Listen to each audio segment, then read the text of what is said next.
আলিপুরদুয়ারে প্রকাশ্যে কংগ্রেসের গোষ্ঠীকোন্দল।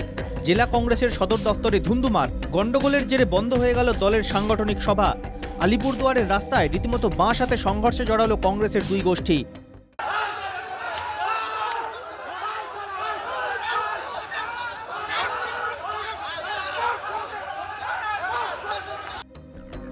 এদিন জেলা কংগ্রেসের কার্যালয়ে সাংগঠনিক সভার আয়োজন করেন নবনিযুক্ত জেলা কংগ্রেস সভাপতি মৃন্ময় সরকার। সেখানেই সদ্য প্রাক্তন জেলা সভাপতি শান্তনু দেবনাথের অনুগামীরা এসে তুমুল ঝামেলা বাধায় বলে অভিযোগ। প্রাক্তন জেলা সভাপতিদের অনুগামীর অভিযোগ, মানুষের দাবি নিয়ে যখন শান্তনু দেবনাথ অনশন করছেন তখন পুরনো কংগ্রেস কর্মীদের আমন্ত্রণ না জানিয়েই সাংগঠনিক বৈঠকের আয়োজন করেছেন নতুন জেলা সভাপতি। খুব কষ্ট হচ্ছে।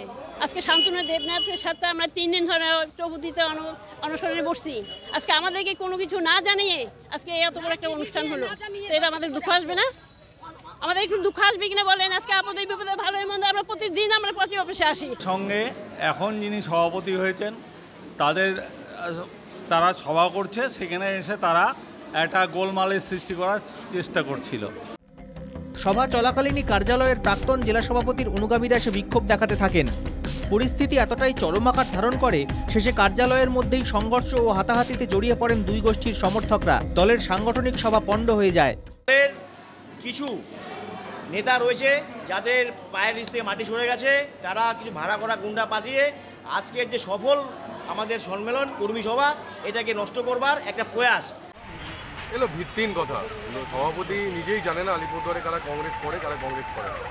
আমার পাশেই বসে রয়েছে বিভিন্ন ফ্রন্টাল অর্গানাইজেশনের হেডরা বসে রয়েছে, তারা নিজেরাই জানে না যে আজকে মিটিং রয়েছে। শুধু কার্যালয়ের মধ্যে হাতাহাতিতেই থেমে থাকেনি কংগ্রেসের কোন্দল। একসময় রীতিমতো লাঠি বাঁশ হাতে একে অপরের উপর চড়াও হয় দুই গোষ্ঠী। মারখান ছাত্র পরিষদের সভাপতি থেকে বহু আদি ও নব্য কংগ্রেস কর্মী সমর্থক। আর সবটাই হয় নতুন জেলা সভাপতি মৃন্ময় সরকারের সামনেই।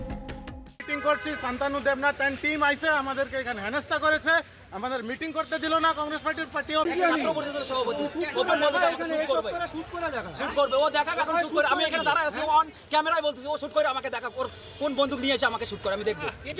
আমাকে গুলি করার কথা বলেছে, ওরা বলছে যে আপনি নাকি বলেছেন, আমাকে বলেছে গুলি করার কথা, এবং আমাকে ওরা তাড়িয়ে এসেছিল, আমাকে মারতে আসছিল এবং আমাদেরকে মারতে এসেছিল। আলিপুরদুয়ারে কংগ্রেসের কোন্দল যেভাবে বৃহত্তর আকার ধারণ করলো, তাতে বিধানসভা নির্বাচনের আগে তাতে হাত শিবিরের অস্বস্তি যে বাড়ল তাতে সন্দেহ নেই। আলিপুরদুয়ার থেকে সুদীপ বন্দ্যোপাধ্যায়ের রিপোর্ট, NK TV বাংলা।